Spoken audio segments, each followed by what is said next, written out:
Hello बच्चों, बहुत बहुत नमस्कार। स्वागत है आपका आज के नए लेक्चर में।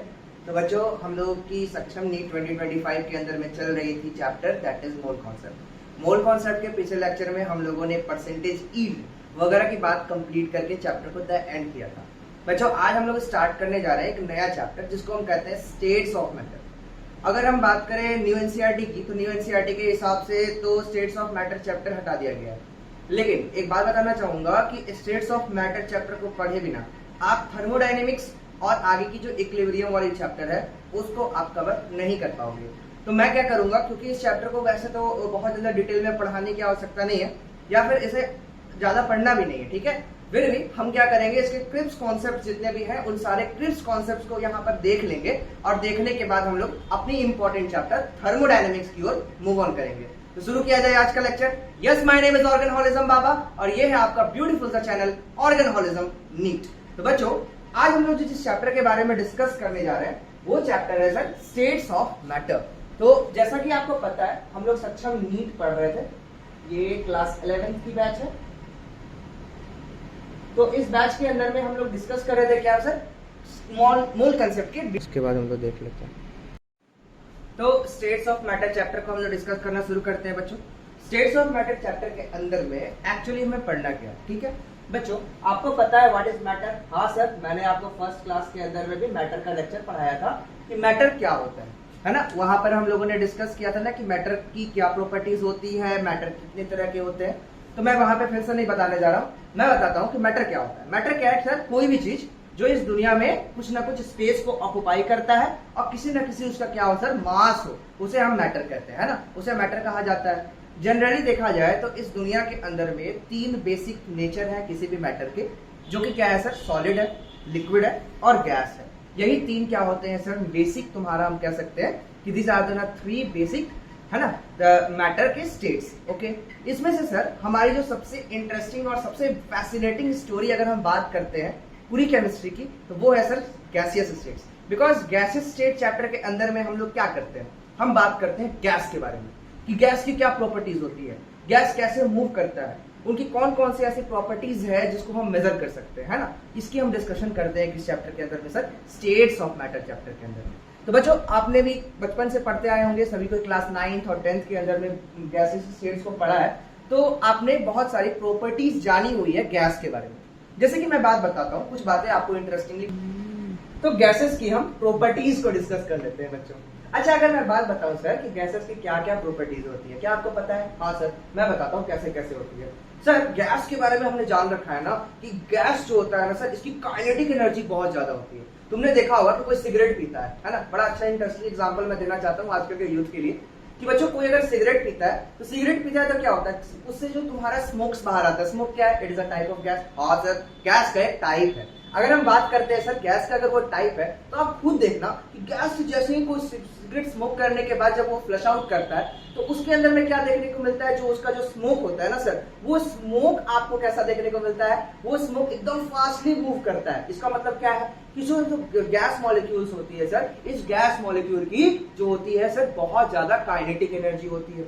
दूसरा बात याद रखना बेटा कि गैसेस मॉलिक्यूल्स जो होते हैं, इन दोनों गैसेस मॉलिक्यूल्स के बीच का डिस्टेंस बहुत ही ज्यादा होता है ना। 2 गैस मॉलिक्यूल्स की अगर हम बात करते हैं, ऐसे मान लो कि अगर मैं कार्बन मोनोऑक्साइड के 2 गैस मॉलिक्यूल्स हैं, तो इन 2 गैस मॉलिक्यूल्स के बीच में अट्रैक्शन बहुत ही ज्यादा कम होती है। इसी अट्रैक्शन के कम होने के चलते हम कह सकते हैं सर कि जो ये जो गैसेस मॉलिक्यूल है सर, एक दूसरे से क्या ऐसे दूर दूर होते हैं। हाँ सर, इसलिए ये सर बहुत ज्यादा हाई काइनेटिक एनर्जी के जैसा मूव कर पाते हैं, है कि नहीं। उसके साथ साथ बेटा अगर मैं बात करूं तो गैस मॉलिक्यूल्स की अगर आप डिस्कशन कर रहे हो तो बेटा एकमात्र इस दुनिया में एक स्टेट है इस दुनिया में जो कि अगेंस्ट द ग्रेविटी मूव कर सकती है। सिर्फ एकमात्र ऐसी स्टेट है सर जो क्या होती है sir, against the gravity move कर सकती है, दैट इज गैसियस स्टेट। कहने का मतलब ये है कि अगर आप किसी गैस मॉलिक्यूल जब वो ट्रैवल करता है नेचर के अंदर में, तो ट्रैवल करते समय आप देखे होंगे, क्या देखे होंगे कि गैस मॉलिक्यूल्स जो होते हैं सर, वो हमेशा ना ग्रेविटी नीचे लगती है mg, और वो कहा जाता है सर ऊपर की ओर जाता है।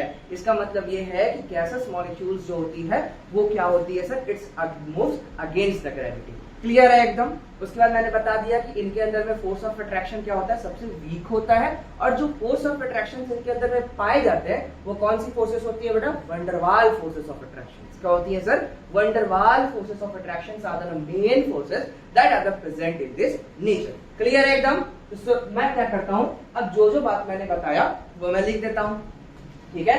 तो हम कुछ प्रॉपर्टीज जान लेते हैं सर गैसेस की। किसकी बात कर रहे हैं हम sir, properties of gases. Gases की प्रॉपर्टीज क्या क्या होती है, तो मैंने बताया सर क्या क्या प्रॉपर्टीज बताया कि गैसेस जो होती है सर वो क्या होती है, they can do random motion, है ना। गैसेस क्या करती है, गैसेस डू रैंडम मोशन, है ना। इनकी जो मोशन होती है वो क्या होती है, इधर उधर कहीं भी हो सकते हैं इनके मोशन। दूसरा बोलेंगे सर कि the distance between the gas molecules are very large. Distance between the gas molecule is very large. Clear है एकदम।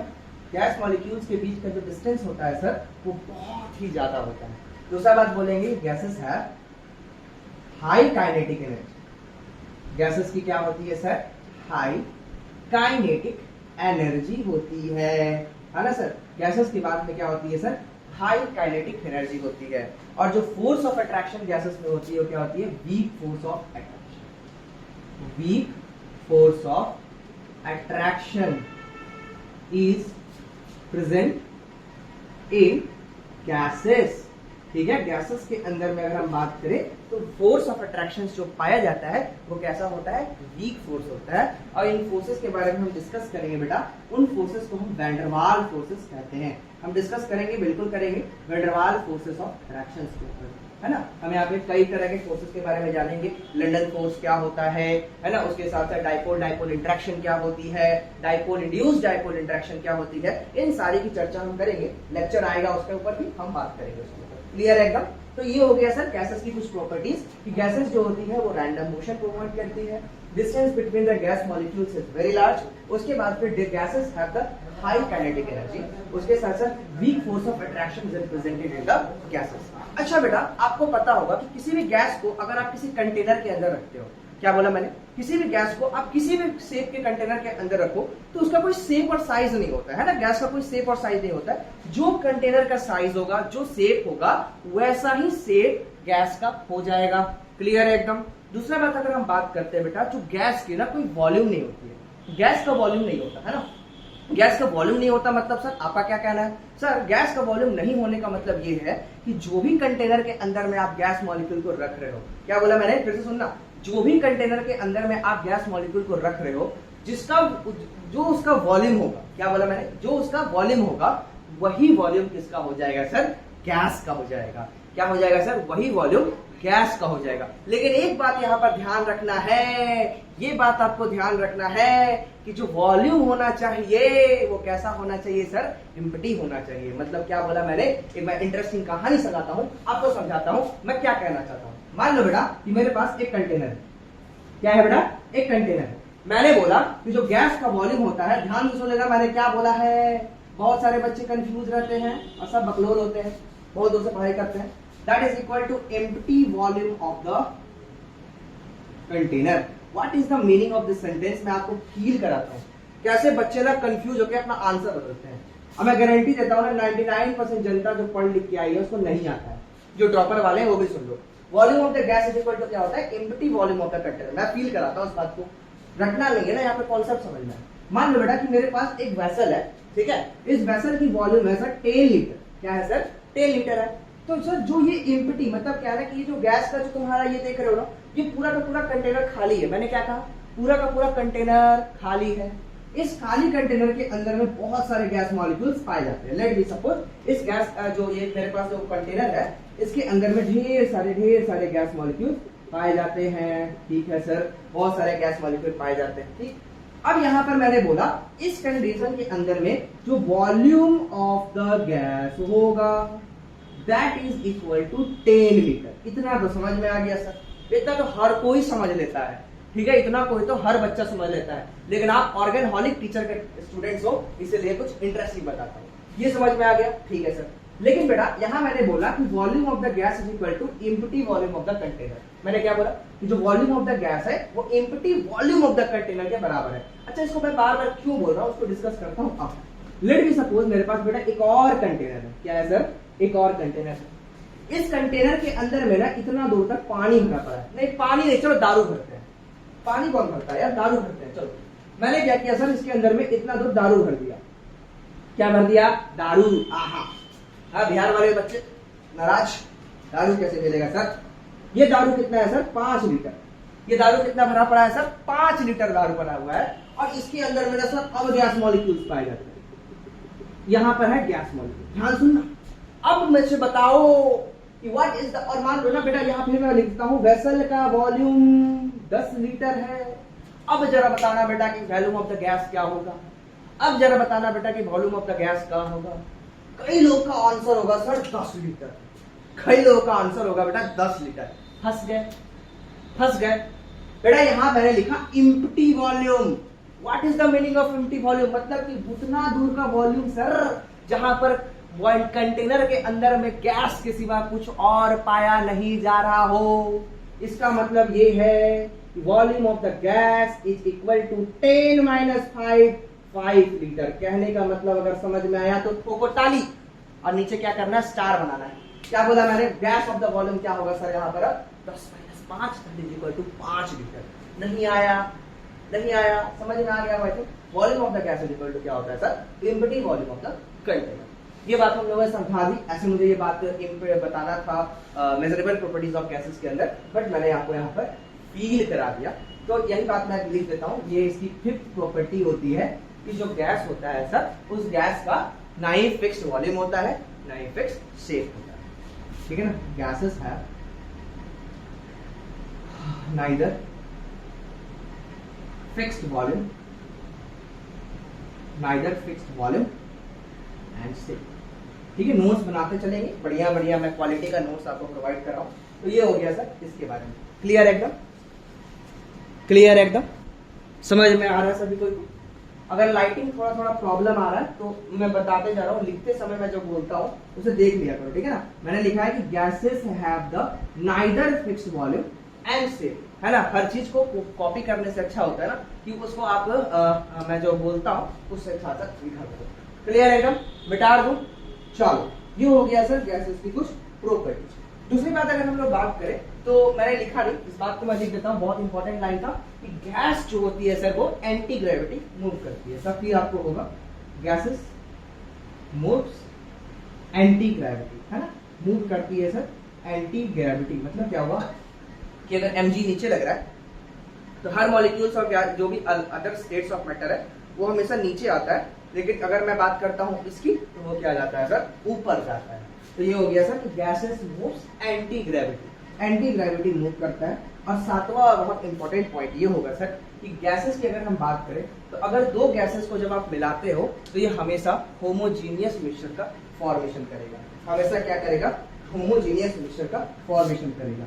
Gases forms homogeneous mixture. Gases क्या फॉर्म करता है सर? Homogeneous mixture. ओहो सर क्या तगड़ा पढ़ाते हो आप। ये हो गया सर मिक्सचर के बारे में। क्या आपको समझ में आ रहा है? क्या मैं बता रहा हूँ? क्या आपको डिस्कशन क्लियर हो रहा है? तो ये हो गया सर छोटी छोटी बातें, मोटी मोटी बातें हैं, लेकिन ये हो गई sir properties of gas. Clear है? तो हम लोग बात करने जा रहे हैं कि what are the measurable properties of the gases. हम गैस की क्या क्या प्रॉपर्टीज को मेजर कर सकते हैं। मिटा दो, छाप लो, छाप लो, छाप लो यारो, छाप लो। आई थिंक ठीक दिख रहा है, छाप लो। मैंने 10 मिनट के अंदर में बहुत टाइम लेते हुए आपको स्टेट्स ऑफ मैटर की प्रॉपर्टीज ऑफ द गैसेस को डिस्कस किया। अगर किसी को फास्ट लग रहा हो तो स्लो कर लेना भाई, मेरा कोई गारंटी नहीं, हम धीरे नहीं पढ़ा पाते हैं। अगर धीरे पढ़ाते हैं तो बहुत धीरे पढ़ाते हैं। क्लियर है? चल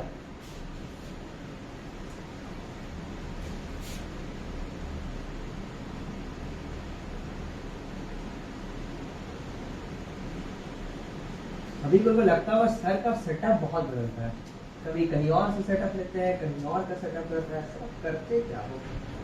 पागल हो क्या? हो सकता है पागल हो। ओके, चलो अब हम लोग बात करने जा रहे हैं बेटा नेक्स्ट टॉपिक के ऊपर, that is miserable properties of the gases.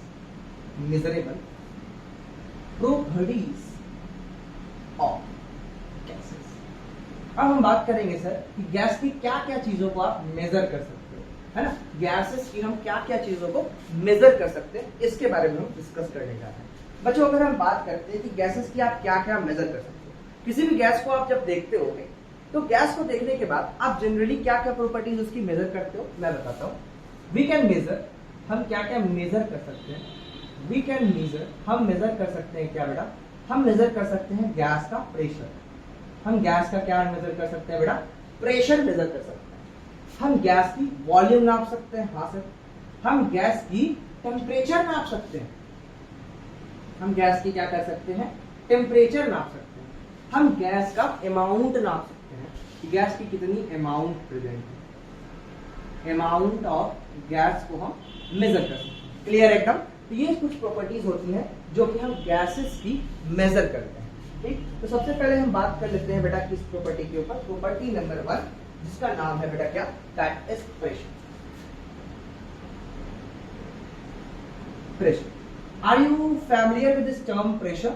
Those students who are in the class 11 and discussing about the fluid mechanics, where the teacher of the physics taught you about the definition of pressure. Pressure की definition जो sir लोगों ने बताई होगी, वो बताई होगी sir कि pressure is a nothing but its equal to force per unit area, है ना। बच्चों ने पढ़ के रखा है, कई लोगों को आता है कि प्रेशर क्या होता है। प्रेशर कुछ नहीं होता है, प्रेशर कुछ नहीं होता, ये क्या होता है सर, फोर्स होता है पर यूनिट एरिया। मैं समझाता हूँ इसको कैसे। देखो मेरे समझाने की तरीका है फील के साथ, केमिस्ट्री पढ़ो फील के साथ, है ना। आओ देखो, मान लो कि मेरे पास ये कंटेनर है, इस कंटेनर के अंदर मैं ना चूजा मूजा नाम का एक गैस है, ठीक है, चूजा मूजा गैस, ठीक। एक चूजा मूजा गैस है और एक चूजा मूजा नहीं है, ये चूजा चूजा है। दो तरह का गैस है मेरे पास, चूजा मूजा चूजा चूजा, ठीक है। अब ये जो मैंने बोला ना कि गैस क्या करते हैं बेटा, रैंडम मोशन करते हैं, मतलब ये बेवड़ा है। क्या बोलते हैं इनको, बेवड़ा। बेवड़ा क्यों बोला मैंने, क्योंकि इनका कोई मतलब नहीं है ना, कहीं भी लतर फतर कहीं भी पड़े रहते हैं जीवन में, अपना कोई मतलब नहीं है एकदम, मतलब कि क्या होता है मेडिकल स्टूडेंट वाला लाइफ है। तो यहाँ पे देख सकते हैं कि लेट मी सपोज यहाँ पे चूजा मुजा और चूजा चूजा नाम के दो गैसेस। अब ये दो गैसेस के बीच में हुआ भिड़ंत, काम धंधा है नहीं, कहीं तो एनर्जी लॉस करना है ना, बोला ना बहुत हाई काइनेटिक एनर्जी वाले होते हैं, जीवन में कुछ तो करेगा ना, हाँ। ज्यादा एनर्जी लेके करेगा क्या, मान लो कि तू ज्यादा खा लेगा, काम नहीं करेगा तो क्या करेगा, तू लड़ाई झगड़ा करेगा और क्या करेगा। तो लेट मी सपोज बेटा ये वाला लड़ाई कर रहा है इसके साथ, कहते हैं सर ये जो लड़ाई कर रहा है ये कैसे कैसे कर सकता है, ध्यान सुनना, 4 प्रोबेबिलिटी है लड़ाई करने का।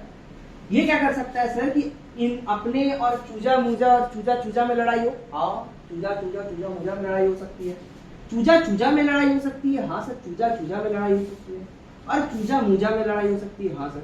एक और प्रोबेबिलिटी है, ये चूजा चूजा है वो जाके बेटा कंटेनर से टकराए और ये चूजा मूजा है वो भी जाकर कंटेनर से टकराए, हाँ। जब भी ऐसा होता है तो किसी एक एरिया पे, कंटेनर का जो एरिया है सर, इस एरिया पे जाकर टकराएगा, हाँ टकराएगा। तो बेटा डेफिनेशन को लिखा जाता है कि the force of collision between the gases molecule, force of collision between the gases molecule and the wall of the container and the wall of the container and the wall of the container per unit area। कितना बढ़िया पढ़ा रहा हूं मैं। Container पर unit area is called प्लेथल। इसको क्या कहते हैं, थल, प्लेथल कहते हैं। तो प्लेथल नहीं कहते, प्रेशर कहते हैं। तो प्रेशर को मैंने डिफाइन कर दिया बेटा, the force of collision between the gases molecules as well as the wall of the container is known as, sorry, per unit area is known as pressure। तो बेटा कोई भी आपको अगर डेफिनेशन पूछे प्रेशर का तो आप आसानी समझा सकोगे, क्यों, क्योंकि मैं चूजा मुजा और चूजा चूजा का एग्जांपल ले लिया, हाँ हाँ। तो प्रेशर इज इक्वल टू क्या होता है बेटा, force of collision upon area of collision. Clear एकदम। अरे नहीं क्लियर है ना तो दिक्कत हो जाएगा। प्रेशर नहीं समझोगे तो हम कैसे समझा पाएंगे तुम्हें बैरोमीटर, समझ में आ गया। तो ये हो गया सर प्रेशर के बारे में कि प्रेशर इज इक्वल टू होता है फोर्स पर यूनिट। यूनिट बता दो सर प्रेशर का, सर यूनिट्स बता दोगे क्या प्रेशर का? हाँ सर यूनिट्स तो बहुत सारे होते हैं। सबसे पहला यूनिट बताओ ना, फोर्स को क्या बोलते हैं? न्यूटन। इसको क्या लिखते हो? एरिया। ओहो, newton metre square, newton metre square. बेटा इसको एक और चीज बोलते हैं, पास्कल। क्या बोलते हैं बेटा? पास्कल। ओहो पास्कल सर, तो यूनिट इसका होता है बेटा पास्कल, है ना। इसका ये एसआई यूनिट है। क्या सर? SI unit. पढ़ाया था मैंने फर्स्ट क्लास के अंदर में सर, एसआई यूनिट क्या होती है। तो एसआई यूनिट मैंने बताया था, न्यूटन पर मीटर स्क्वायर, इसको पास्कल कहते हैं, एसआई यूनिट। क्लियर है एकदम? तो यूनिट्स के बारे में मैंने डिस्कस कर दिया कि इसकी एक यूनिट होती है, और भी बहुत सारे यूनिट्स होते हैं, और उनकी कुछ कन्वर्जन्स होती है जो हमें जाननी है, और नहीं जानोगे ना तो जीवन में कुछ कर नहीं पाओगे। अच्छा चलो देखो, अब हम इसकी यूनिट्स को समझेंगे, ठीक है। कुछ यूनिट्स और होती है, उनको बताता हूँ, सुन लो बेटा। कुछ कन्वर्जन्स है, याद रखना इस बात को कि एक यूनिट होती है जिसको हम लोग बोलते हैं बार। क्या बोलते हैं बेटा? बार। बार वो वाला बार नहीं जहां जाके हम लोग नाचते हैं, यू बार नहीं है, याद रखना। हाँ, 1 बार इज इक्वल टू होता है 1.013 इंटू 10 की पावर 5 पास्कल। ये यूनिट है बार वाला unit, not bar where you going and dancing with your girlfriend. 1 bar is equal to 1.013 into 10 to the power 5 होता है बेटा। That is equal to 1 atmosphere होता है। क्या होता है बेटा? That is equal to 1 atm। ये होता है atmospheric pressure, that is called 1 atm। ATM वो वहां नहीं जहां पैसा निकालता हो, ध्यान से, हर चीज का मतलब है एटमॉस्फेरिक प्रेशर, है ना। मजाक कर रहा हूँ। 1 atm इज इक्वल टू क्या होता है बेटा? 1 bar. That is equal to 1.013 into 10 to the power 5 pascal. That is also equal to 760 mm of Hg। ये डिफरेंट डिफरेंट यूनिट्स है बेटा, याद रखना है आपको। That is equal to 76 centimetre of Hg।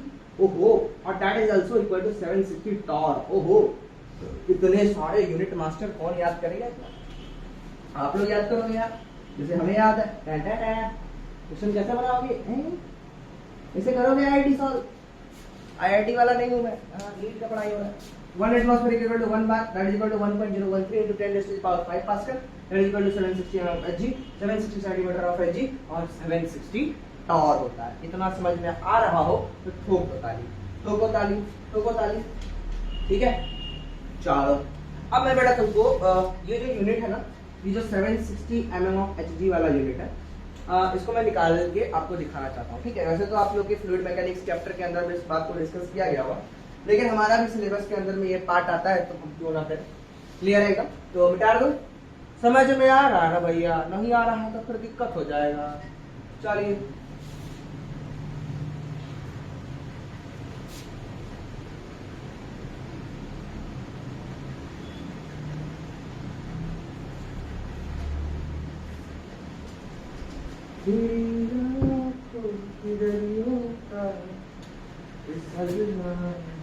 जरूरी था।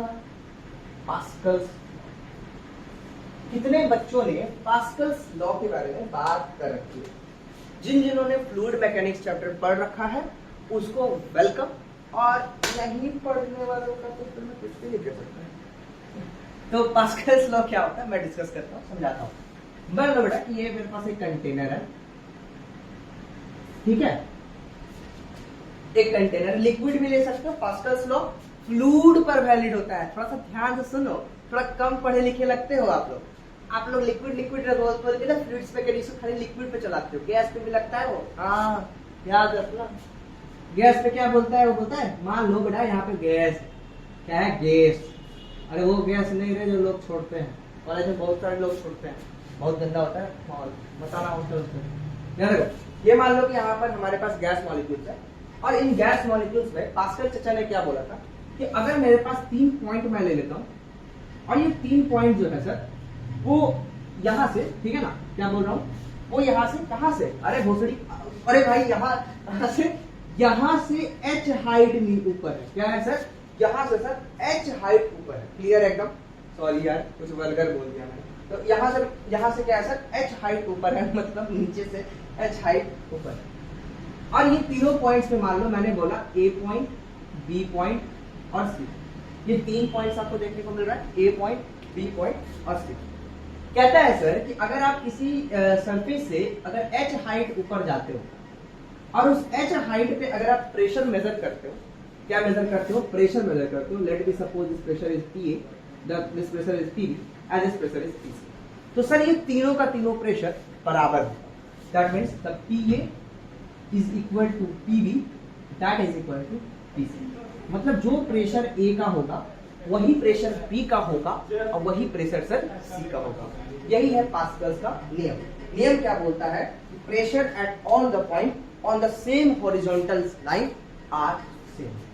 ठीक है ना, मैं लिख देता हूं। लॉ क्या है? लॉ बोलता है प्रेशर एट, ठीक है, all point on same horizontal line, same horizontal line are same. ठीक है भैया, क्या बोला मैंने? Pressure at all the point on the same horizontal line are same is called Pascal's law. कोई नहीं पूछेगा चाचा, कोई नहीं पूछेगा। इलेक्ट्रो केमिस्ट्री वाले नहीं पूछेंगे, फिजिक्स वाले पूछेंगे आपसे। तो पास्कल्स लॉ समझा दिया मैंने। चलो, एक्चुअली मुझे पास्कल्स लॉ इसलिए समझाना था क्योंकि मुझे बैरोमीटर समझाना था। क्या समझाना था मुझे? Barometer. I know about barometer, it's a very interesting instrument. देखो बहुत ये क्या बोलता है बेटा? देखो ध्यान सुनना, ध्यान सुनना। अब नौटंकी नहीं, अब नौटंकी करोगे तो गलत हो जाएगा। ये देखो, मान लो मेरे पास ये कंटेनर है, ठीक है, ध्यान सुनना। इस कंटेनर के अंदर में मैंने मरकुरी भरा है। क्या भरा है? Mercury, not mercury, it's a Mercury. तो मरकुरी भरा था और इस मरकुरी में क्या किया था? एक ट्यूब होता है, एक टेस्ट ट्यूब होता है। उस टेस्ट ट्यूब को मैंने क्या किया? ऐसा कंडीशन बनाया ताकि इसमें वैक्यूम क्रिएट हो जाए। मतलब उसको क्या किया मैंने? जब ये जैसे मान लो टेस्ट ट्यूब है, तो इस टेस्ट ट्यूब को ऐसे दबाया मैं 50 से ना, 50 से ऐसे करके पलट दिया। ठीक, लगा के दिखाता हूं। अब ये मरकुरी मैंने यहाँ पर लगा रखा है, तो मरकुरी का मिनिस्कस बनेगा। ओहो मिनिस्कस, क्या बात है सर, फिजिक्स पढ़ा रहे हो? अरे मैं फिजिक्स वाला भी हूँ क्या? नहीं यार, फिजिक्स नहीं। तो ये देखो, मान लो कि मेरे पास ये मरकुरी भरा हुआ है यहाँ पर। ये मर्क्यूरी है, it's not a Mercury, it's mercury. Mercury, तो ये मर्क्यूरी है, मर्क्यूरी। ठीक है, एच। आपको पता है बेटा कि मर्क्यूरी का कुछ ना कुछ अपना स्पेसिफिक ग्रेविटी होगा, कुछ ऊपर तो आएगा नहीं। तो मान लो कि कुछ हाइट h है, यही हाइट हमें पता करना है। ये कितना हाइट ऊपर ये मरकुरी चढ़ा गया, ठीक है? अरे बोलो ना। अब मेरे पास 3 पॉइंट है बेटा, ध्यान सुनना। ये पीए है, ये पीबी है और ये क्या है? पीसी। ये 3 पॉइंट्स हमारे पास डिस्कस कर रहा हूं मैं, पीए, पीबी, पीसी। क्लियर? मर्क्यूरी के बारे में कुछ डिस्कशन कर लो मैं, आप कर लो ना, बहुत अच्छा लगेगा आपके बारे में जान के। मर्क्यूरी की जो सर डेंसिटी होती है वो होती है 13.6 ग्राम। क्या होती है सर? 13.6 ग्राम पर मीटर क्यूब। ठीक है, ये याद रखना है बात। दिस इज द क्या बोलते हैं उसको लोग? Unit of mercury, density of mercury. उसके बाद बेटा एटमॉस्फेरिक प्रेशर पता है आपको? हाँ सर, एटमॉस्फेरिक प्रेशर हमने पढ़ाया अभी आपको कि वो 1 atm होता है। कितना होता है? 1 atm is the atmospheric pressure. ठीक है, एटमॉस्फेरिक प्रेशर क्या होता है? 1 atm होता है। जी की मान हम यहाँ पर लेना चाहेंगे 9.8 मीटर पर सेकेंड। क्लियर है? अब जरा मुझे बताना, फिजिक्स पढ़े हो? फिजिक्स पढ़े हो यार, हेल्प करना मेरा, हेल्प करना। यहाँ पे मान लो कि एक गैस मॉलिक्यूल, यहाँ पे एक गैस मॉलिक्यूल है, ठीक है, लिक्विड मॉलिक्यूल कुछ भी है। इसके अंदर में सर एक फोर्स लगता है। क्या लगता है सर? फोर्स। कौन सा फोर्स लगता है? इसके ऊपर mg का। इस एरिया पर यूनिट एरिया, कुछ एरिया होगा इस कंटेनर का। अरे बोलो ना, इसका कुछ एरिया होगा ना? अरे बोलो, इसका क्या होगा? टेस्ट में कुछ एरिया होगा। हाँ, ए एरिया मान लेते हैं। तो मैंने बोला सर कि जो प्रेशर होता है ना, प्रेशर को मैं डिफाइन करता हूँ sir force per unit area से। फिजिक्स पढ़ा रहा हूँ, केमिस्ट्री नहीं है ये, physics. Force per unit area, ठीक है। फोर्स की जगह पे बेटा कौन सा फोर्स लग रहा है? mg का ना। और एरिया क्या है बेटा? a। mg और एरिया क्या है बेटा? a। अच्छा बच्चों, आपने पढ़ा होगा कि यहाँ पर डेंसिटी इज इक्वल टू होता है मास बटे वॉल्यूम। बोलो ना मेरी जान, डेंसिटी इज इक्वल टू क्या होती है? Mass upon volume. तो क्या मैं mass is equal to density into volume लिख सकता हूँ? काहे नहीं लिखोगे चाचा? इतना नहीं करोगे तो आप फिजिक्स पढ़ाते हो। तो मैं लिखता हूँ डेंसिटी इंटू वॉल्यूम इंटू जी अपॉन ए। ओके सर, अब जरा ध्यान देना, वॉल्यूम को क्या लिख सकते हो बेटा? वॉल्यूम होता है एरिया इंटू हाइट, है ना? तो वॉल्यूम क्या होता है बेटा? Area into height. ध्यान देखो कैसे फिजिक्स पढ़ाता हूँ, यहाँ से फॉर्मूला ड्राइव कर रहा हूँ। तो रोज रटते फिरते हो, रो रो रो। तो प्रेशर इज इक्वल टू क्या हो गया यहाँ पर? That is rho g h. Pressure क्या हो गया सर? रो जी एच। क्या हो गया sir? Pressure is equal to rho g h. अरे ये तो सबको याद है, मास्टर को क्यों बताया, समझा रहा था यार, मजा ले रहा था फिजिक्स का। P इक्वल टू क्या हो गया सर, रो जी एच। फिजिक्स हमको आता नहीं है सर, ठीक है। तो H इक्वल टू क्या हो सकता है sir, P upon rho g, P upon rho g. Okay, according to Pascal चाचा, अकॉर्डिंग टू पास्कल चाचा का लॉ, हमने बोला कि एटमॉस्फियर बराबर होता है पीवी बराबर होता है पी होगा। और जो पी है ना थल, वो एटमॉस्फेरिक प्लेथल है। हाँ, मतलब ये 1 एपीएम है तो मतलब पीवी पर भी प्लेथल 1 एपीएम होगा। अगर ये बात चमका तो पास्कल लॉ पढ़ाना मेरा समर्थ हुआ, नहीं चमका तो फिर फालतू हो गया ऊपर बताना। ठीक है, तो यहाँ पे मैंने बता दिया कि पीवी इक्वल टू क्या आ जाएगा सर, 1 एटमॉस्फेयर। क्लियर है? आइए रखिए इस बात को। तो H इक्वल टू मैंने रखा प्रेशर, प्रेशर कितना रखा 1 एटीएम। ठीक, ध्यान देखते चलो। रो को कितना रखा, डेंसिटी मैंने रखा 13.6, कितना रखा सर 13.6। ठीक है, ये मैंने रखा डेंसिटी। और मैंने क्या रखा sir 9.8 metre per second square रख दिया बेटा, that is equal to H।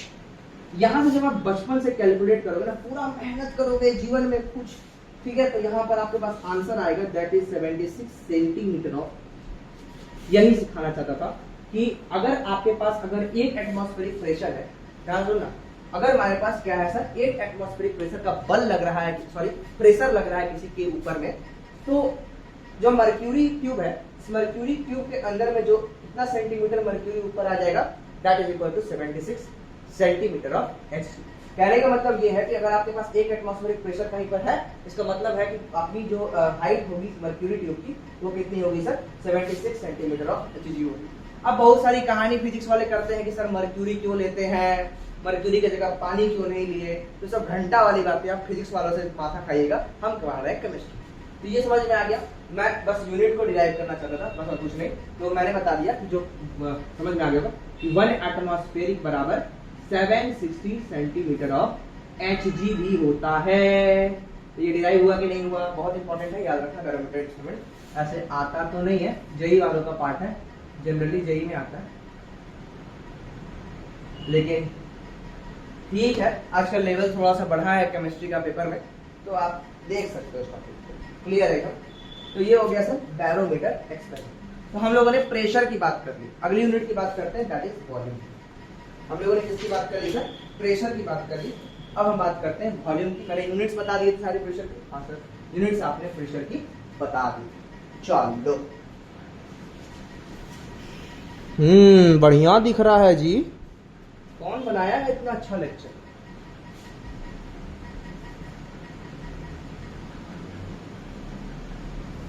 East हो या वेस्ट, जीवी सर इज बेस्ट। ईस्ट हो या west, GD sir is best. East हो या west, GD sir is best. अब ये जीडी सर कौन है, बात करेंगे जीडी सर के ऊपर भी कभी ना कभी।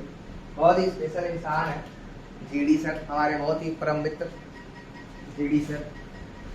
तो ये पढ़ाएंगे आपको, अगर उनके अंदर में इतना कैलिबर रहा तो पढ़ाएंगे जरूर आपको। इनऑर्गेनिक केमिस्ट्री के बहुत ही शानदार टीचर सुने हैं, बहुत अच्छा पढ़ाते हैं, लेकिन अभी तक कर दिखाए नहीं मेरे पढ़ाए। चलिए, हम बात करने जा रहे थे बेटा इसके बारे में, दैट इज प्रेशर की बात हम लोगों ने करी थी। अब हम बात करते हैं बेटा वॉल्यूम। ठीक है, तो वॉल्यूम के बारे में मैंने आपको डिस्कस किया था कि वॉल्यूम ऑफ द गैस क्या होता है, इसके बारे में मैंने आपको डिटेल बता दिया था।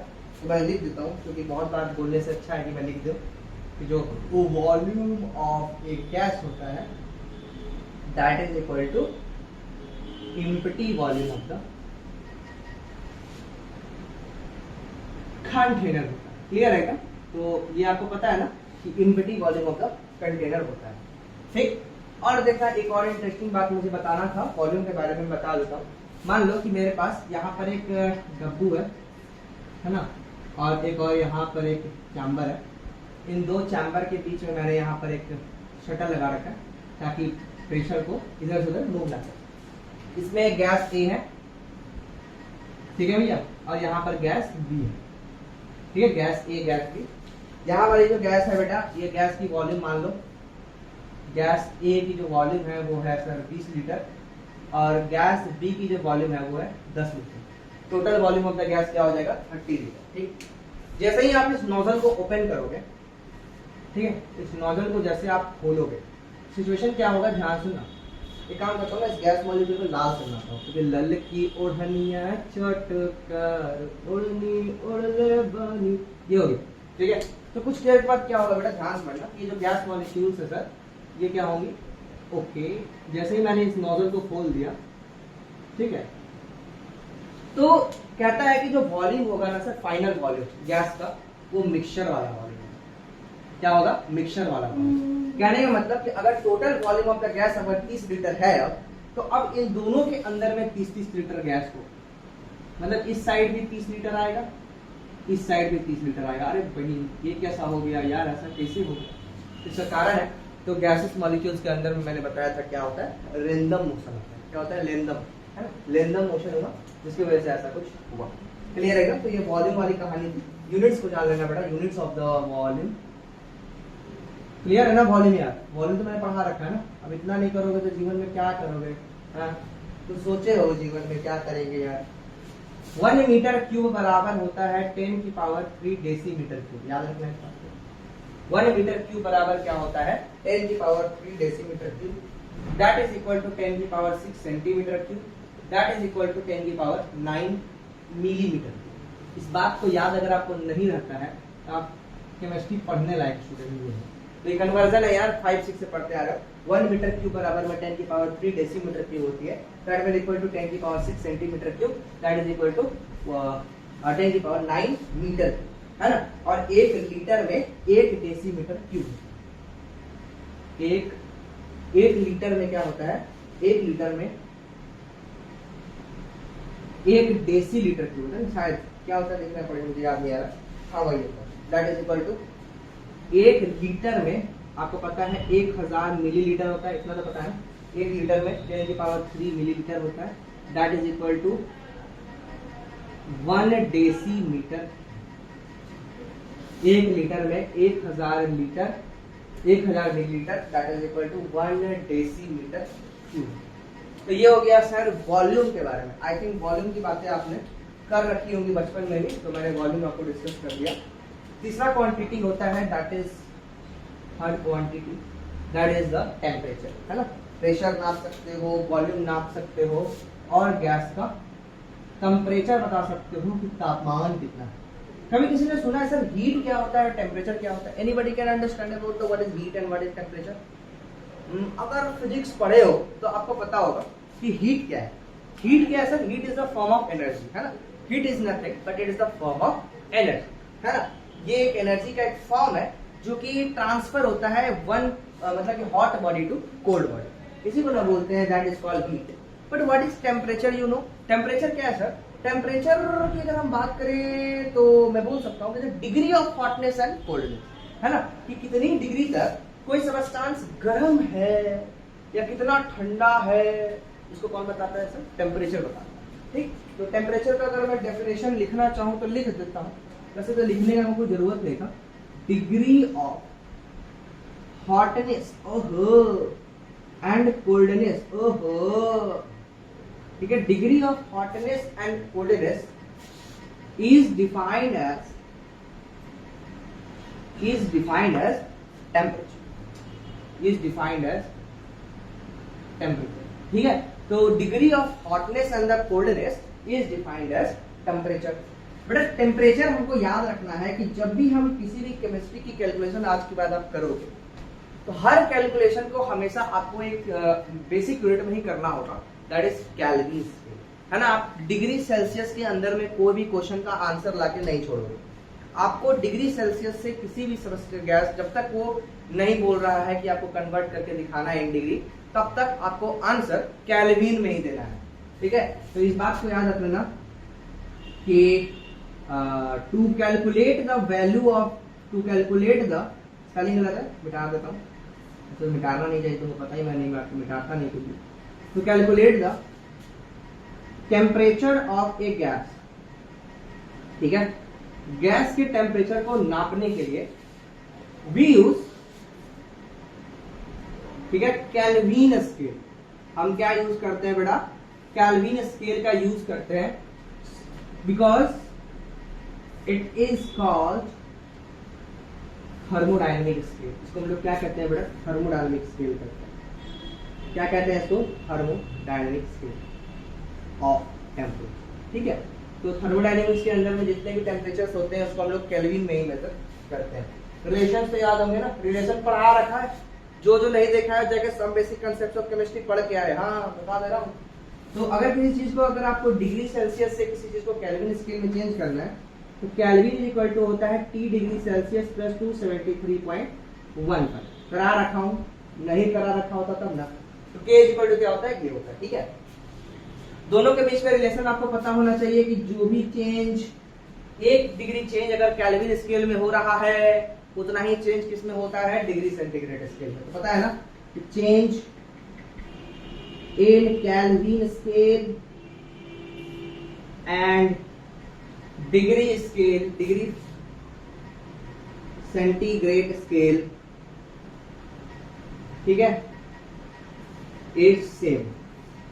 मतलब समझ में आ रहा ना कि डेल्टा 1 डिग्री का चेंज डेल्टा 1 केल्विन के चेंज के बराबर होता है। लेकिन फ़ारेनहाइट में ऐसा नहीं होता, आपको पता होना चाहिए। क्या होता है फ़ारेनहाइट में? बताना जरा सा। फ़ारेनहाइट में होता है change is equal to 5/9 degree Fahrenheit. तो याद रखना, बहुत बार आता है ना कि जो चेंज होता है सर, अगर तुमसे पूछा जाए कि अगर चेंज हुआ डिग्री फ़ारेनहाइट में सर 2 डिग्री का, तो डिग्री सेल्सियस स्केल में कितना का चेंज होगा वो आप यहाँ से कैलकुलेट करके दिखा सकते हो बेटा। अगर नहीं आया ना तो फिर बहुत पिटाई करूंगा। ठीक है, तो डिग्री से इक्वल टू 5/9 डिग्री फ़ारेनहाइट होता है। इस बात को आपको याद रखना है। तो ये मैंने बात कर ली सर टेम्परेचर के बारे में, इसके बारे में बात कर ली टेम्परेचर। अमाउंट ऑफ सब्सटेंस बताना पड़ेगा हमको। अगर अमाउंट ऑफ सब्सटेंस आपको बताना पड़ रहा है ना तो आपकी सम बेसिक्स ऑफ केमिस्ट्री नहीं पढ़ के आएगा। ठीक है, फिर भी बताऊंगा, मैं मास्टर हूँ, बताना हमारा कर्तव्य है और आपको अपनाना उस पर कर्तव्य होना चाहिए। चलो मैं बात करता हूं किसकी बात करूं मैं? साक्षी की। चलो यहां मैं बात करता हूं किसकी बात करूं यार? हाँ, अमाउंट ऑफ सब्सटेंस, मोल की बात कर रहा हूं। Amount of substance. अभी साक्षी कौन है यार? पता नहीं यार कौन है। Amount of substance. ठीक है, तो अमाउंट ऑफ सब्सटेंस की अगर हम बात करें तो हम जो गैस को मेजर करते हैं सर वो किसमें करते हैं? मोल में। मोल पता है ना क्या होता है? Number of particles of the gases divided by Avogadro number, that is also equal to given mass of the gas divided by molecular weight of the gas. अब ये सब चीज सिखाना पड़ेगा जी हमको, है तो लगता है पूरा क्लास लिए हुए इसको। Volume of the gas eight STP divided by 22.4 litre. ठीक है, तो अमाउंट ऑफ सब्सटेंस के बारे में हमने बात कर ली है। तो यहां से हमारा जो बेसिक पार्ट है केमिस्ट्री का, स्टेट्स ऑफ मैटर का, वो खत्म होता है। अब मैं बताना चाहता हूँ कि इस चैप्टर के अंदर में पढ़ना क्या क्या है। ठीक है, तो अभी तक बताया नहीं इस टॉपिक के अंदर में हमें क्या क्या डिस्कस करना है। ये हो गया बेसिक पार्ट। ठीक है, तो जो अगर मैं कंटेंट की बात कर लेता हूँ यार, कंटेंट की बात शुरू में करनी चाहिए थी, अभी कर रहा हूँ। इस चैप्टर के अंदर में पढ़ना क्या है, तो ये था सर बेसिक इंट्रोडक्शन ऑफ, जो हमने कंप्लीट कर लिया है, that is basic intro of gas. ठीक है, गैसेस की बेसिक इंट्रोडक्शन मैंने बात कर ली। दूसरा हमें बात करना है that is the gases laws के बारे में। क्या बात करना है? गैस लॉ के बारे में। ठीक है, तो अभी कोई नहीं बढ़िया से फिजिक्स पढ़ के आया ना यार, कि हमको आप बोलना मत कि स्ट्रेट लाइट का इक्वेशन समझा दो, पैराबोला का इक्वेशन समझा दो और हाइपरबोला का इक्वेशन समझा दो। नहीं आता है तो थोड़ा फिजिक्स वाले टीचर के पास जाना। ठीक है, मैं यहाँ पे फास्टली कवर करना चाहता हूँ। तो यहाँ बात हो गई basic intro of the gas. फिर हम बात करेंगे गैसेस लॉज के बारे में। फिर हम करेंगे आइडियल गैस इक्वेशन की बात। इसकी बात करेंगे आइडियल गैस इक्वेशन की बात। फिर हम करेंगे काइनेटिक थ्योरी ऑफ गैसेस की बात। इसके बारे में बात करेंगे बेटा, काइनेटिक थ्योरी ऑफ गैस। बहुत इंपॉर्टेंट टॉपिक होता है काइनेटिक थ्योरी ऑफ गैस। यहाँ से क्वेश्चन आते थे पिछले से कई दशकों से और उम्मीद है कि 2024-25 में भी आएगा। तो काइनेटिक थ्योरी ऑफ गैसेस के बारे में बात करेंगे। उसके बाद फिर हम डिस्कस करेंगे आइडियल गैस के बारे में, सॉरी रियल गैस के बारे में। इसके बारे में बात करेंगे सर रियल गैस बिहेवियर। हम बात करेंगे रियल गैस बिहेवियर के बारे में और उसके डेविएशंस को पढ़ेंगे आइडियल गैस के से, कैसे मतलब रियल गैस वेरी करता है। और उसके बाद ये चैप्टर फिनिश होता है। बेसिक इंट्रो और गैस लॉ आज के लेक्चर के अंदर में कवर हो रहा है। ठीक है, इसके अंदर में कवर हो जाएगा फर्स्ट लेक्चर के अंदर। ठीक है, ये जो आइडियल गैस इक्वेशन वाला है तो ये वाला के अंदर में टोटल 2 लेक्चर आएंगे। इसके ऊपर हम करेंगे जम के प्रैक्टिस और कंसेप्ट आइडियल गैस। ठीक है, काइनेटिक थ्योरी ऑफ गैसेस के ऊपर में 2 लेक्चर आएंगे और इसके ऊपर में 5 लेक्चर आएंगे। तो ओवरऑल 10 लेक्चर से 12 लेक्चर के अंदर में हम इस चैप्टर को रैप अप करते हुए आगे बढ़ेंगे अपनी chapter that is known as thermodynamics के ऊपर। ठीक है, तो हम लोग स्टार्ट करते हैं गैस के लॉज। पॉज कर दो, मिटा देता हूँ उसको बढ़िया से। इसके बाद हम लोग बात करेंगे गैस के लॉज।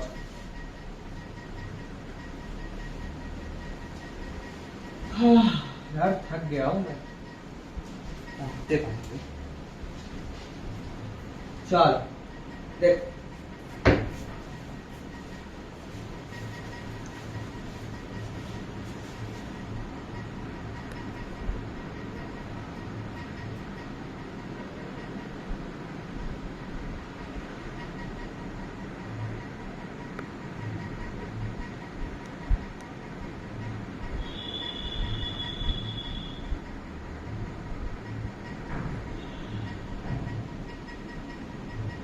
थोड़ा सा कैमरा हिला है ना, देखना पड़ेगा यार कितना दूर हिला है, कटा ना हो कोई पार्ट। वैसे तो नहीं कटना चाहिए, नीचे तो मैं लिखा नहीं कुछ, टेम्परेचर वाला चीज़ दिखना चाहिए यार। देखते हैं क्या हुआ होगा। चलिए अब हम लोग बात करने जा रहे हैं गैस लॉज के बारे में। ठीक है,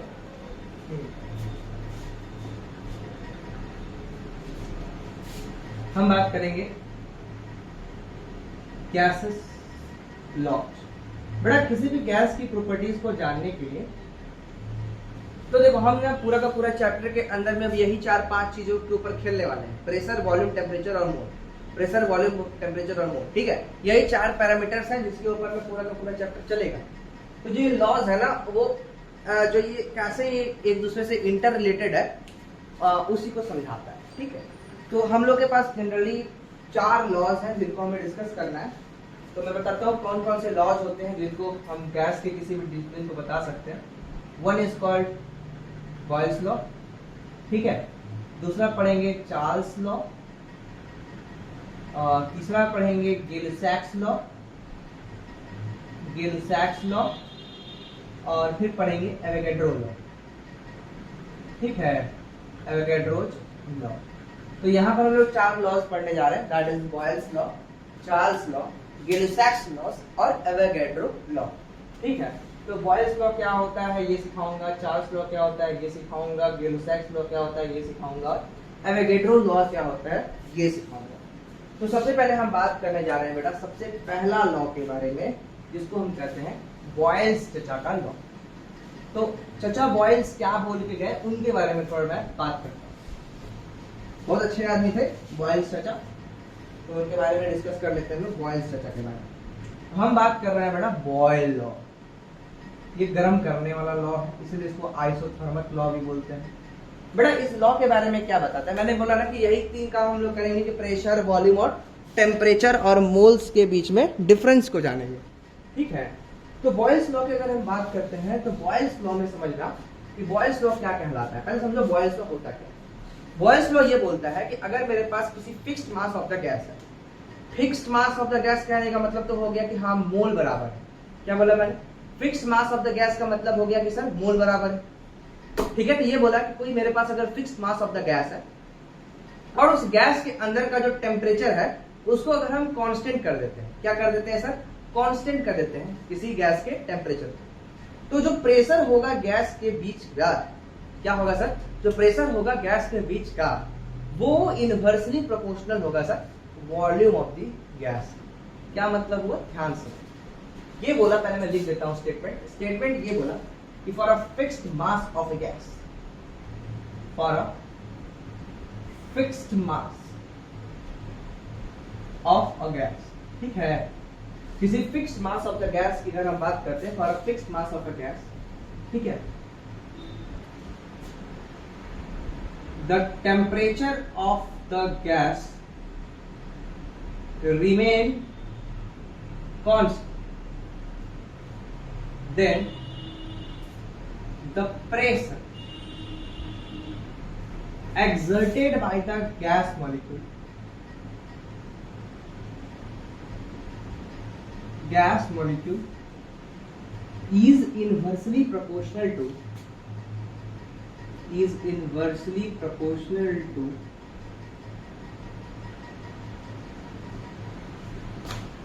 volume of the gas. Is inversely proportional to volume of the gas.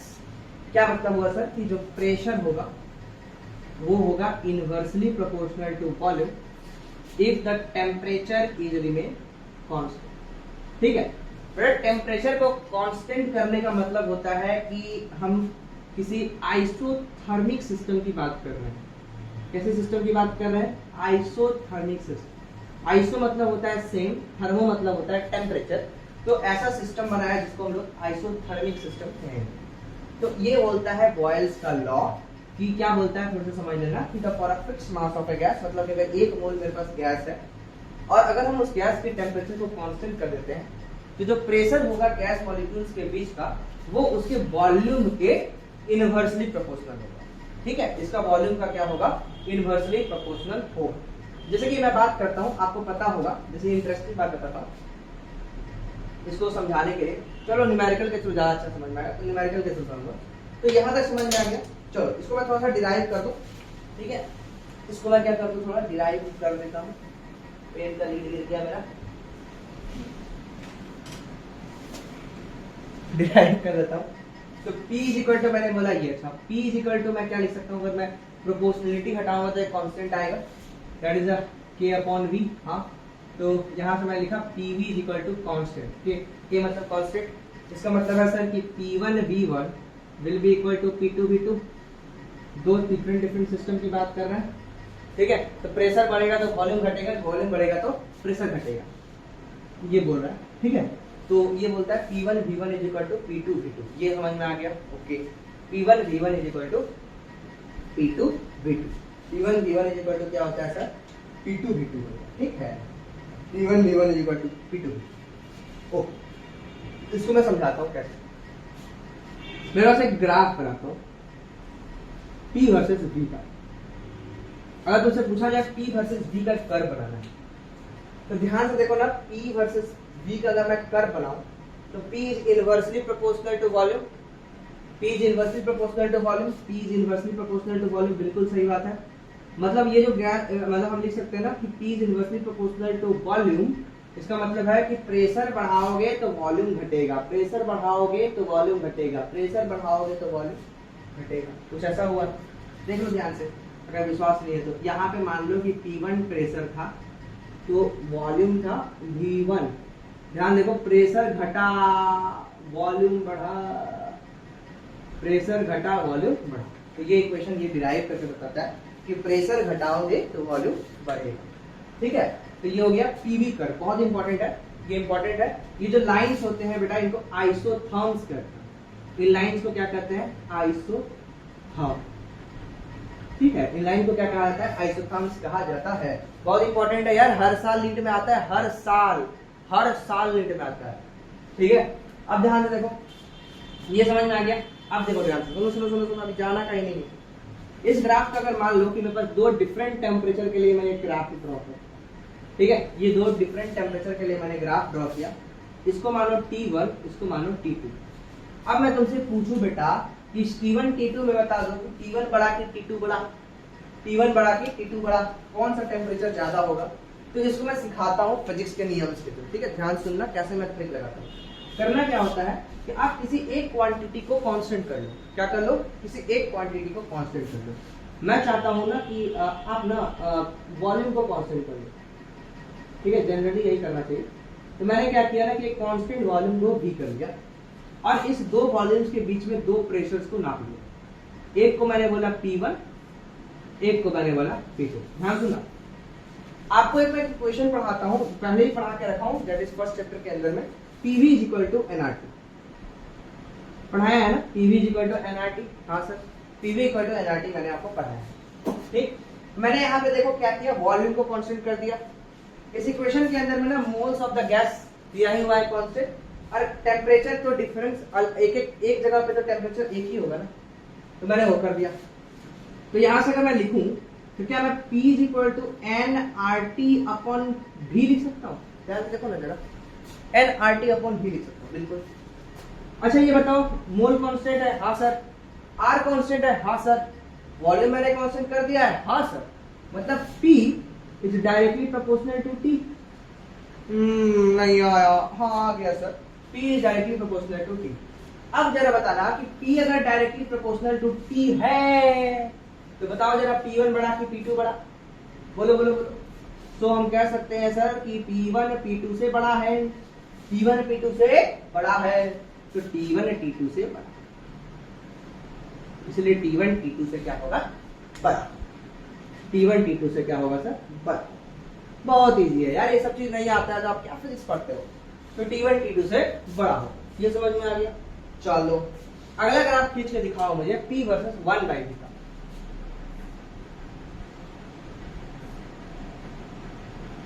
खींच के दिखाओ P वर्सेस 1/V का ग्राफ। देखो मैं खींचूं तो PV is equal to constant है ना, ठीक है? PV इज इक्वल टू क्या है सर? कॉन्स्टेंट।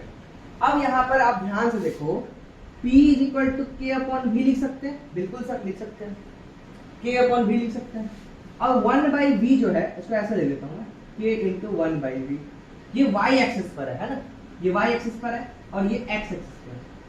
y एक्सिस पे है और ये x एक्सिस पे है ना? तो ये y एक्सिस पर है और ये x एक्सिस पे है। यहां से आप ध्यान से देख सकते हो कि जो ग्राफ है ये क्या होगा सर? स्ट्रेट लाइन का ग्राफ होगा, है ना? तो यहाँ पे मैं लिख देता हूँ कि जो y एक्सिस पे है, तो ये लिखूंगा मैं, कैसे लिखूं? ये हो जाएगा mx is equal to y। ध्यान देखो, इसका स्लोप 0 होगा, स्लोप 0 होगा। ध्यान देखो, ये y है कि 1/y, ये तो कांस्टेंट है यार। और ये क्या हो गया? ये m हो गया, है ना? m की वैल्यू 1 है और x हो गया। तो कर्व कैसा आएगा? Straight line. अब दो डिफरेंट टेम्परेचर पे खींचो, चलो बनाओ जरा। दो डिफरेंट टेम्परेचर पे मैंने खींच दिया, T1 पर, T2 पर, T3 पे। बताओ जरा सा बेटा, कौन सा ज्यादा होगा? T1 T2 T3? Pause the video, solve the question. Pause the video, solve the question. Pause the video, solve the question. कैसे बनाएंगे? Pause the video, solve the question. Pause the video, solve the question. Pause the video, solve the question. Pause the video, solve the question. Pause the video, solve the question. Pause करना, देखो ध्यान से मैं बताता हूँ, ठीक है? जैसा मैंने बताया था वैसे ही करना था, ठीक है? क्या करना है ध्यान देखो। मैं क्या करता हूँ, किसी एक क्वांटिटी को कांस्टेंट कर लेता हूँ। चलो, मैंने क्या किया कि तू भी मेरी हो न जाना फिर। देखो मैंने क्या किया, 1/V को कांस्टेंट कर दिया। अब डिफरेंट डिफरेंट प्रेशर लिख दो, P1 P2 P3, ठीक है? ये लिख दिया मैंने, P1 P2 P3। ओके, अच्छा क्वेश्चन था क्या मेरे पास? बढ़िया क्वेश्चन था, ठीक है? ये वाला question. Alright, P1 P2 P3। Okay, clear एकदम? चलो यहाँ पे मैं बोलता हूँ, ध्यान सुना। तो PV इक्वल टू nRT, ओ मेरी आरती, ठीक है? आरती मेरी जान है, मत बोलना कुछ। P इज इक्वल टू क्या हो जाएगा? RT, that is an nRT upon V। क्या बोलेंगे सर? nRT upon V। अब ध्यान दो, 1/V को मैंने कांस्टेंट कर दिया।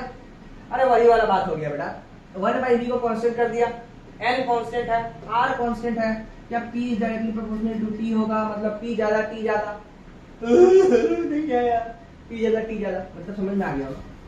P1 P2 P3 से बड़ा है तो T1 T2 T3 से बड़ा होगा। बोलो ना बोलो ना बोलो ना, तुम भी कुछ बोलो ना। चलो आगे बढ़े, कुछ और ग्राफ बनाएंगे। लॉग वाला ग्राफ बनाया जाता है बेटा, करके दिखाओ ना। Log P versus log V का ग्राफ है। Log P versus log V का ग्राफ बना। Log P versus log V।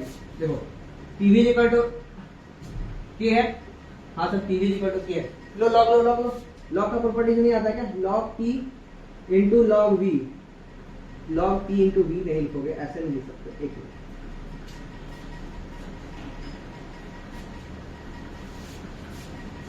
दोनों तरफ लॉग ले लो। क्या लिखोगे? Log PV is equal to log K, ठीक है?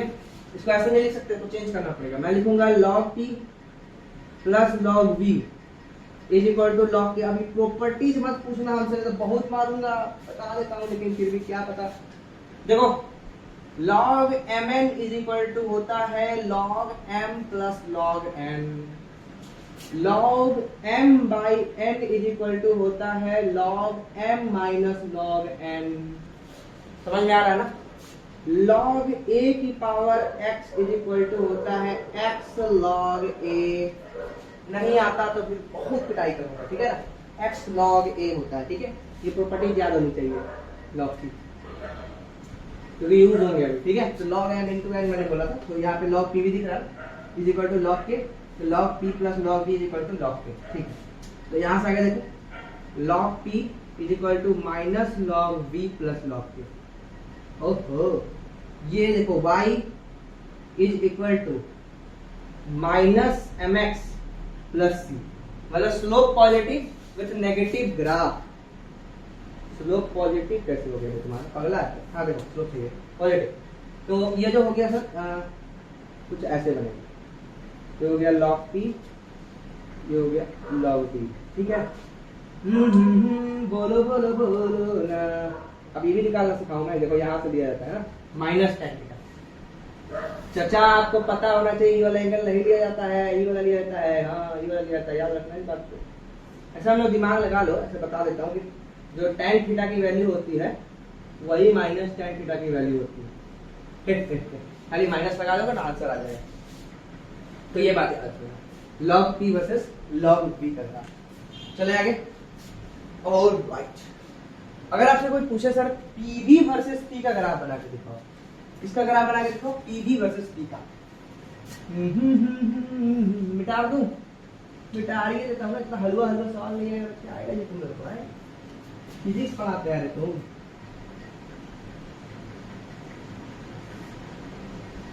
देखो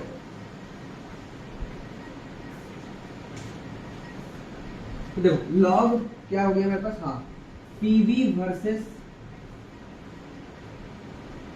v का ग्राफ, ये ना pv वर्सेस v का ग्राफ, pv वर्सेस p का ग्राफ, तो p बनाओ v बनाओ कोई मतलब नहीं है, दोनों में बात हो गई। तो pv ही कांस्टेंट, अब क्या है pv वर्सेस p बनाओ, यहाँ v बनाओ, जो बनाना है वो बनाओ, pv ही तो कांस्टेंट है, घटिया कुछ होगा, घंटा कुछ होगा, क्या बनेगा सर? हॉरिजॉन्टल लाइन बनेगा, ठीक है? क्या बनेगा? Horizontal line. क्लियर है एकदम? बोलो ना बोलो ना बोलो ना, मेरी जान तू है। तो this is all about Boyle's law.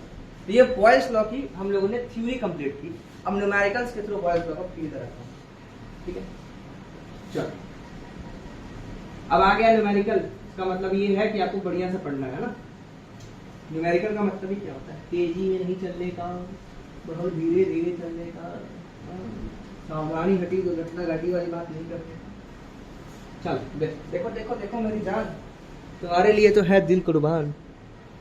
I hope.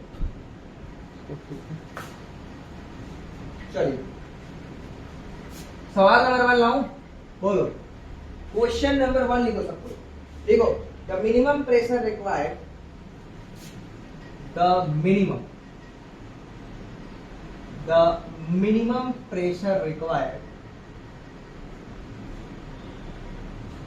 the minimum pressure required, ठीक है, to compress 600 decimeter cube, to compress 600 decimeter cube, ठीक है, of a gas at 1 bar 2 of a gas 1 bar to 150 decimeter cube, 1 bar to 150 decimeter cube volume is। चल first question बहुत ही ज्यादा लल्लू सवाल आपके TV screen पर ये रहा, नीट 2020 का सवाल है, बहुत ही ज्यादा लल्लू सवाल है, नहीं बना पाए तो आप नीट दिए नहीं होंगे, या फिर आप औकात पता चल जाएगा कि क्या होता है। Pause the video, solve the question.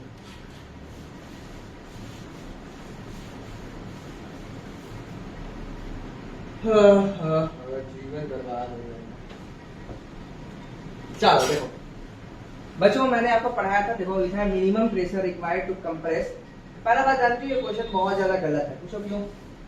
बच्चा ये समझ ही नहीं पाएगा ना। ऐसे बहुत सारे लोग समझ गए थे, लेकिन बकलोल था जो भी बनाया था ना पेपर, एनटीए को बकलोल बोलूंगा मैं आपको। क्यों बोलूंगा बताओ? कहीं पे भी बेटा मेंशन नहीं किया ना कि एट अ कांस्टेंट टेम्परेचर। करना चाहिए था ना कि कांस्टेंट टेम्परेचर पे आइसोथर्मिक सिस्टम ऐसा कुछ लिखते था, नहीं किया। खैर बहुत सारे बच्चे लल्लू हैं, उनको बॉयल से लो आता है, तो यहाँ पे जैसे प्रेशर वॉल्यूम देखते हैं तड़ देना बॉयल्स में लगा लो। तो आप ही लगाओ ना, नहीं लगाओगे तो वहां पे थोड़ी आपको बोलेगा कोई P1 V1 equal to P2 V2 करो। P1 V1 इक्वल टू क्या होता है बेटा? P2 V2। तो P1 V1 equal to P2 V2 होता है, बिल्कुल सही बात है बेटा। Minimum pressure required to compress the 600 decimetre cube of the gas at the 1 bar to 150 bar। तो 1 bar into 600 is equal to 150 into P2। हो गया, सिंपल क्वेश्चन था। ये देखो ये गया 4 बार में, P2 इक्वल टू आ गया 4 बार। कितना आ गया? 4 बार। बोलो ना बोलो ना बोलो ना, ये है नीट का औकात। चलो अगला सवाल दिखाता हूँ।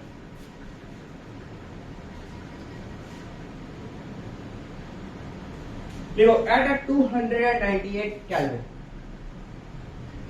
एट अ 298 केल्विन, ठीक है ना, मतलब टेम्परेचर है, room temperature. 1 mole of the gas is completely 1 mole of a gas is completely 1 mole of the gas is completely transferred from a vessel of completely transferred from a vessel of 250 milliliter, ठीक है, to 1 litre capacity, to 1 litre capacity, to 1 litre capacity. The ratio of the initial to the final pressure, बहुत आसान question है।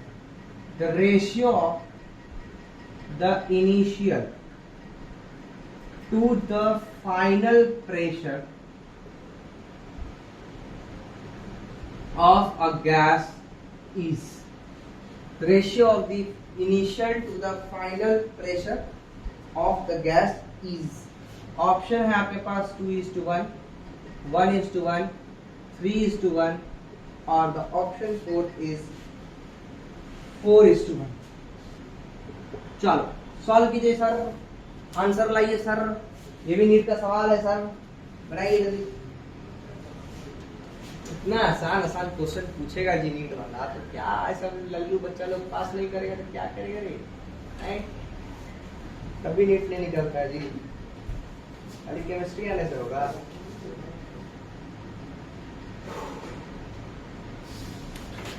चलो देखो यहाँ पे क्या बोल रहा है। यहाँ पे देखो पहला बात कैसे पकड़ेंगे कि बॉयल्स लॉ का क्वेश्चन है। यहाँ क्या लिखा हुआ है? 298 केल्विन, यही से पता चल गया यार, बॉयल्स लॉ का टेम्परेचर कांस्टेंट कर दिया गया। 1 मोल ऑफ द गैस लिया गया, मतलब वॉल्यूम भी मैंने जो बोला था ना, fixed mass of the gas and the fixed temperature कर दिया गया। अब देखो gas is completely transfer from the vessel of 250 millilitre से 1 लीटर, मतलब 250 मिलीलीटर था 1 लीटर में ट्रांसफर कर दिया। P1 by P2 का रेशियो पूछ रहा है, इतना आसान है but P1 V1 equal to P2 V2, P1 by P2 is equal to V2 by V1 हो गया। फाइनल वॉल्यूम कितना है? 1000, इनिशियल कितना था? 25 4 आ गया, खत्म। फट 1 सेकंड का सवाल, आगे बढ़े। ये लड्डू भरे हुए। अगला सवाल है,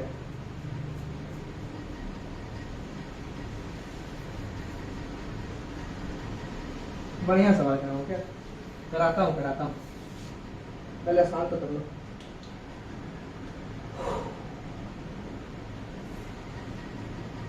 पहले आसान तो कर लो। ऐसे में कुछ नया सवाल आया नहीं है बढ़िया, लेकिन फिर भी एक और क्वेश्चन है मेरे पास, बढ़िया क्वेश्चन।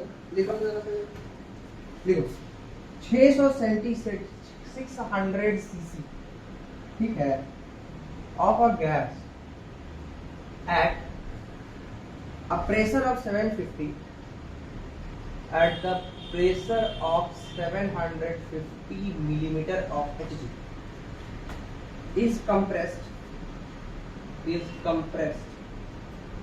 ठीक है, to 500 सीसी कंप्रेस किया गया, मतलब 750 mm था, मतलब 600 सेंटीमीटर की वॉल्यूम था, उसको 500 दिया गया, मतलब प्रेशर वॉल्यूम घटाया गया, प्रेशर बढ़ेगा, इतना तो कंफर्म हो। हाँ, लेकिन पूछा नहीं है ना, वो पूछा ये है taking the temperature of the gas remain constant. देखो कितना बढ़िया लाइन है ये वाला line, taking the temperature of the gas remain constant, temperature of the gas remain constant, ठीक है, taking the gas remain constant, find the pressure increase, find the, ध्यान से पढ़ो और उसके बाद निकालना, ठीक है ना, फाइंड द प्रेशर इंक्रीज। यहां से आपसे प्रेशर इंक्रीज का वैल्यू पूछ रहा है, मतलब कि आपसे डेल्टा टी पूछ रहा है। सॉल्व करो।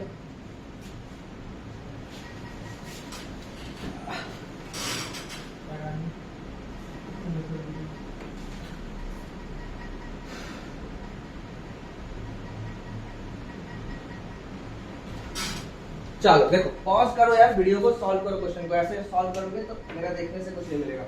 तो 600 सेंटीमीटर की वो भी गैस प्रेशर और इतना, देखो बहुत आसान क्वेश्चन है। देखो क्या करना है, P1 V1 equal to P2 V2, हाँ sir P1 V1 P2 V2 के बराबर होता है, मेरी डार्लिंग। अब यहाँ पे देखो, मैं यहाँ क्या करता हूँ ना, डेल्टा P निकालने की कोशिश करता हूँ, लेकिन उससे पहले आपको ना क्या करना होगा, हाँ डेल्टा P निकालना होगा। डेल्टा P मतलब निकालने बोला है, find the pressure increase. Okay, बहुत इजी क्वेश्चन है, ध्यान दो। तो मैं यहाँ लिखता हूँ 750 into 600 is equal to 500 into P2। पहले P2 तो निकाल लो, ठीक है। हाँ ठीक है, तो यहाँ से मैं करता हूँ 2 0 को 2 0 आउट, 5 के टेबल में 75 ले जाऊँ, कितने बार है, 1 बार में आ जाएगा तुम्हारा 5 का 5 2 50 25 15, ठीक है। तो ये हो गया 15, 15 छक कितना होता है आपको पता है, 15 छक होता है 5 छक 30, 3 हाथ में, और 6 का 6 और 3 9 90 इज इक्वल टू P2। ये हो गया 790 mm ऑफ Hg आ गया प्रेशर। तो बढ़ गया ना प्रेशर, 75 से 90 हुआ ना। मैंने बोला था ना, यही बोलता ही है वो कि प्रेशर बढ़ाओगे वॉल्यूम घटेगा, वॉल्यूम बढ़ाओगे प्रेशर घटेगा, वही तो हो रहा है। देखो 90 mm Hg हो गया प्रेशर। अब देखो डेल्टा P पूछा है, चेंज इन प्रेशर, मतलब क्या हो गया 90 माइनस 75, सॉरी 90 माइनस कितना था यार, 750 था, तब 900 ना आएगा, हाँ 900 आएगा, ठीक है ठीक है, 750 900 आएगा। तो ये हो जाएगा तुम्हारा 0, ये हो जाएगा तुम्हारा 5, बोलो ना जान, और ये हो गया तुम्हारा 8 और 150, ये आंसर है। चलो क्लियर एकदम। तो ये हो गया सर टॉपिक नंबर 1, जिसके अंदर में हमने डिस्कस किया बॉयल्स लॉ के बारे में। तो यहाँ तक ही आज का रखता हूँ लेक्चर, ठीक है। अगला लेक्चर कल आएगा, इसके अंदर में हम लोगों ने डिस्कस कर लिया है बॉयल्स लॉ के बारे में।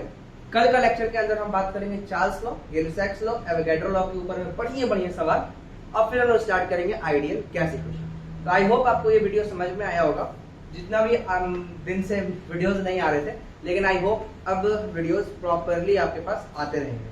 तो पढ़ाई करते रहिए। नमस्कार, जय हिंद, वंदे मातरम।